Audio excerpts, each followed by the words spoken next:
Uppal metro స్టేషన్కి within 2 kilometre డిస్టెన్స్లో, అదేవిధంగా ఉప్పల్ స్టేడియంకి వితిన్ 2 కిలోమీటర్స్ డిస్టెన్స్లో గేటెడ్ కమ్యూనిటీ అపార్ట్మెంట్ కనుక చూస్తున్నట్టయితే మనకు చిల్కా నగర్ దగ్గరలో మెయిన్ రోడ్ని ఆనుకొని 100 ఫీట్ మెయిన్ రోడ్ని ఆనుకొని మనకు గేటెడ్ కమ్యూనిటీ అపార్ట్మెంట్ ఫ్లాట్స్ అయితే రెడీ అవుతుందండి. ఇది G+14 ఫ్లోర్స్లో ఉంటుంది.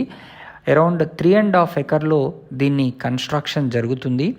అదేవిధంగా ఒక 10 మినిట్స్ డ్రైవ్లోనే ఔటర్ రింగ్ రోడ్ ఎగ్జిట్ 9కి చేరుకోవచ్చు. అదేవిధంగా ఒక వితిన్ 10 మినిట్స్ డ్రైవ్లో ఉస్మానియా యూనివర్సిటీ, తార్నాక, హబ్సిగూడ లాంటి లొకేషన్స్కి కూడా ఇక్కడ నుంచి చేరుకునే అవకాశం ఉంది. వితిన్ 10 మినిట్స్ డ్రైవ్లో పోచారం ఇన్ఫోసిస్ ఐటీ హబ్కి కూడా చేరుకునే అవకాశం ఉంది. మరిన్ని వివరాలు కనుక తెలుసుకోవాలనుకుంటే స్క్రీన్ పైన కనిపిస్తున్న నంబర్కి వెంటనే కాల్ చేయండి. ఇది ఒక ఎక్సలెంట్ ప్రాజెక్ట్.